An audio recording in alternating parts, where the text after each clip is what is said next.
이게 제일 중요해요. 요거에 대한 답이 이게 될 수 있어요. 왜 내 척추 곡선은 점점 사라지고 있을까? 내 등은 점점 왜 굽고 있을까? 관리는 어디가 안 돼서 자꾸 내 등이 굽는 걸까? 참포도나무병원의 척추 내시경 센터 김태신입니다. 제가 오늘 말씀드릴 주제는 허리는 이것이 사라지면서 아프기 시작한다와 관련된 주제로 얘기를 드리려고 하는데요. 왜 인간만 걸을 수 있게 되었을까? 인간만 유일하게 이것을 가지고 있는 거예요. 그래서 이것이 뭐냐? 허리의 전만 곡선입니다. 다른 동물들은 척추가 이렇게 딱 굽었잖아요. 근데 인간만 허리가 이렇게 쏙 들어가 있단 말이에요. 그것을 전만곡선이라고 합니다. 그러면은 허리에 통증이 생긴다는 것은 도대체 무슨 의미냐? 통증이라는 거는 우리 몸에 뭔가 막 문제가 있을 때 그거를 알려주는 경고 시스템이잖아요. 그러니까 허리가 아프다라는 거는 걷는 게 어려워지고 있다는 경고의 사인이라는 거예요. 43세 남성분이 허리 통증이랑 오른쪽 엉덩이도 아프시다 그러고 허벅지도 땡긴다고 하십니다. 엑스레이를 다른 데서 이거 찍어서 갖고 오신 거예요. 이상이 없다고 이렇게 들었다고 하십니다. MRI도 찍어서 갖고 오셨어요. 또 이상이 없다. 왜 도대체 엉덩이도 아프고 허리도 아픈 것이냐. 그래서 저희 병원에 오셔가지고 제가 전신 엑스레이를 새로 찍었습니다. 이렇게 목에서부터 무게중심선을 쫙 그어요. 그랬더니 다른 분들과 다르게 이 엉치뼈에서 굉장히 전방으로 무게중심이 쏠려 있다라는 거죠. 그게 이제 재보니까 한 120mm 이렇게 됐습니다. 43세인데 이미 무게중심이 앞쪽으로 무너졌다. 그것을 시상면 불균형이라고 하는데 무게중심이 자꾸 앞으로 쏠려 있으니까 남들은 10kg 들 때 안 힘든데 나는 10kg만 들어도 막 허리가 아프고 엉치가 막 아프고 그러는 거예요. 균형이 결국에는 문제였다라는 겁니다.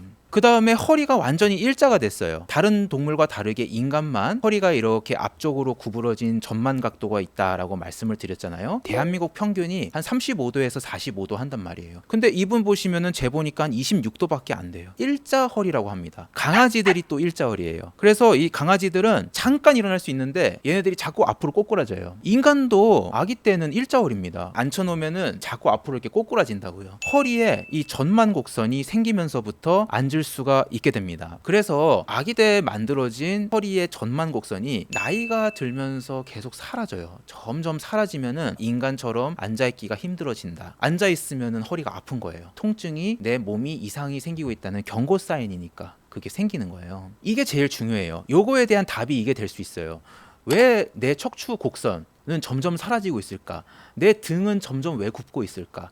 관리는 그러면은 어디가 안 돼서 자꾸 내 등이 굽는 걸까? 디스크가 내가 남들보다 노화가 좀 잘 되거나 균형이 무너지면서 디스크의 노화가 남들보다 빨리 오거나 아니면은 근감소증이 생겨서 그래요. 디스크의 노화부터 설명을 드리면은 디스크가 원래는 이렇게 두껍고 이렇게 싱싱해야지 정상이에요. 근데 얘네들이 닳고 닳아서 찌그러지는 거, 이게 이제 디스크가 노화가 되고 마모가 된다라고 표현을 해요. 허리가 곡선이 없죠. 딱 일자 허리죠. 정상 디스크 두께는 이렇게 뼈와 뼈 사이에 보시면 이 빈 공간이 실제로는 디스크가 있다고요. 이렇게 두껍고 한 10mm 전후로 돼야 정상인데 다 닳아서 없어졌죠. 그러니까 디스크 마모가 다 끝난 거예요. 엉치뼈 위에 디스크, 엉치뼈 안쪽 디스크가 다 마모가 돼가지고 앉아만 있어도 자꾸 꼬꾸라지려고 하니까 근육이 계속 아프고 인대 통증도 자꾸 발생을 하고, 그리고 또 근감소증이 와요. 25살에서 한 30살까지 근육이 피크를 찍습니다. 그 다음에 나이가 이제 점점 들면서 근육이 빠져요. 척추뼈를 근육이 제대로 못 잡아주다 보니까 점점 전만곡선이 또 사라져요. 등이 또 빨리 굽고 계속 허리는 통증이 오고. 그러면은 가장 중요한 근육이 뭐냐? 두 가지를 꼽을 수가 있습니다. 대둔근, 엉덩이 근육이죠. 그 다음에 활배근, 날개뼈를 이렇게 뒤쪽으로 잡아당기는 근육이죠. 이 대둔근의 역할이 뭐냐면은 사람을 앉았다가 일어나게 해줍니다. 사람이 앉아있다가 일어날 때는 엉덩이 근육이 제일 중요해요. 그래서 엉덩이 근육이 모자라면은 일어나기가 힘든데, 그래서 엉치통증이 같이 생기는 겁니다.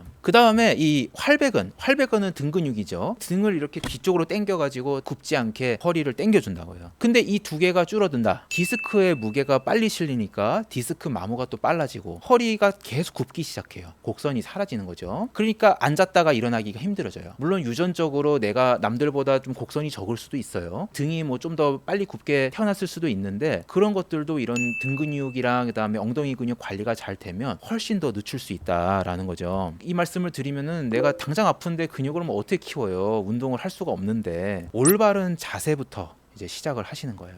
허리를 피세요. 지금 보고 계신 분들도 다 허리를 펴시고 어깨를 이렇게 쫙 펴시고 그 다음에 15도 전방 주시를 합니다. 이것만 해도 목이 이렇게 좀 편해지신 게 느껴지실 거예요. 딱 이렇게 올곧게 서 있는 거죠. 워커 잡고서 하셔도 돼요. 맨날 이렇게 누워 계신 분들 당장에 앉으셔가지고 이렇게 허리 올곧게 펴시고 안 되면은 이렇게 워커 잡고서라도 일어나가지고 전방 15도를 바라보고 선다. 이게 올곧은 자세입니다. 등이 많이 굽었죠. 이런 것들이 어떻게 생기냐? 이런 안 좋은 자세. 이 자세를 많이들 하고 계세요. 10대 때부터 이러고 계세요. 일하실 때도 이러고 또 이러고 그러면은 목이 한 차례 더 굽죠? 등도 굽죠? 이러고서 계속 지내시면 또 척추가 굽어가는 겁니다. 이런 분들한테 뭐 주사 치료한다고 그러면은 궁극적으로 치료가 되냐? 당장에 아픈 거는 사라지는데 내가 또 이러고 지내고 또 이러고 지내고 그러면은 자세가 결국에 고쳐지지 않고 그런 것들이 고쳐지지 않으면 또 재발을 해요. 6개월 뒤에 오셔서 또 아프다고 또 주사 맞고 가고 1년 뒤에 오셔서 또 주사 맞고 가고 2년 뒤에 오셔서 주사 맞을 때는 이제는 효과가 없다고 합니다. 왜냐? 측만증이 옛날보다 더 심해졌으니까 그런 거예요.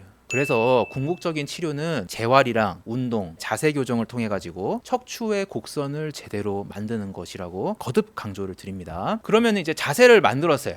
딱 꽂고 있었어요. 자세를 만든 다음은 어떻게 해야 되냐? 막 운동 많이들 배우시려고 그래요. 근데 어려운 운동 배우려고 하지 말고 일단은 걷기부터 하세요. 30분 산책 하십니까? 솔직하게 내가 좀 종아리에 요즘에 막 슬슬 좀 쥐가 나기 시작해요. 그러면은 당장에 매일매일 30분씩 산책을 해야 됩니다. 30분이면은 이제 3,000보입니다. 대략적으로. 근데요 선생님 출근할 때 매일 걷는데요. 아니 걷는 거는 걷는 건데 이렇게 핸드폰 보고 바닥 보고 걸으면은 아무 소용이 없습니다. 등이 딱 굽었잖아요. 이 상태로 걸으면 아무 소용이 없다는 얘기예요. 허리를 딱 펴고 어깨 펴고 15도 전방 주시 한 상태에서 3,000보를 내가 걷는다. 이제 새해가 되시니까 그거 마음 먹고 이제 매일 하신다 생각을 하시면 됩니다. 그리고 아프다고 맨날 누워만 있으려고 하시는 분들이 있어요. 누워 있는 게 상책은 아닙니다. 일단은요 근육이 쭉쭉 빠져요. 나중엔 다시 좀 일어나 보려고 마음을 먹어도요 일어나질 못합니다. 또 하나 운동을 안 하면 막 우울해져요. 그리고 이 우울증이 아주 중요하게도 내 허리의 만성 통증의 주요 원인 중에 하나입니다. 이거는 논문에도 나와 있는 거예요. 오래 쉬게 하고 이런 분보다 오히려 평소에 하던 활동을 하던 분들이 통증이 더 좋아지셨다는 논문도 있어요. 그러니까 좀 활동을 해야 우울감도 사라지고 혈액순환도 잘 되잖아요. 이게 소화도 잘 되고 변비도 안 생기고 허리 통증도 점점 좋아진단 말이에요.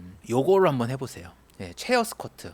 자, 엉덩이 근육 운동인데 아주 간단합니다. 그냥 의자에서 앉았다 일어나시는 운동인데 대신에 뭘 짚고 하시는 게 아니에요. 딱 손 떼고 이 상태에서 이렇게 일어나시는 거예요. 근데 생각보다 어르신들 이거 시켜보면 힘들어 하시는 분들 많아요. 이 엉덩이 근육을 길러주는데 어르신들께는 가장 적합하다. 엉덩이 근육이 길러지면은 순환이 또 잘 되고 걷는 것도 수월해지고 앉았다 일어날 때 힘이 덜 드니까 허리의 통증도 훨씬 덜해지실 거예요. 그 다음에 요 브릿지 운동은 유명하잖아요. 이렇게 누워가지고 엉덩이 드는 거. 그것도 엉덩이 근육 운동이에요. 그러니까 내가 엉덩이 근육에 도움이 될 만한 거를 일단 한다라고 생각하시면 돼요. 레그 킥백 요거는 이렇게 뒤차기 하는 거예요. 엎드리셔가지고 말처럼 이렇게 발차기를 뒤로 탁 하시는 거예요. 그것도 엉덩이 근육하고 허벅지 근육을 길러주는 운동이고요. 렛풀다운 요거는 이제 이렇게 당기는 운동이죠. 턱걸이, 뭐 렛풀다운 요런 거 다 활백은 운동인데 이렇게 밴드를 이용해서 하시는 것도 좋고 이렇게 헬스장에 가실 여력이 되면은 기구를 이용해서 하시는 게 조금 이런 균형을 주는데 도움이 많이 되실 거예요. 그렇게 해서 자세도 키우고 내 허리 곡선도 유지하고 걷는 운동 정기적으로 해가면서 해야 나중에 이렇게 나이가 드셔도 테니스 치고 뭐 탁구 치고 다 하시죠. 그러니까 관리를 잘 하셔서 허리의 통증을 없애보자. 오늘 제가 꼭 드리고 싶은 말씀입니다.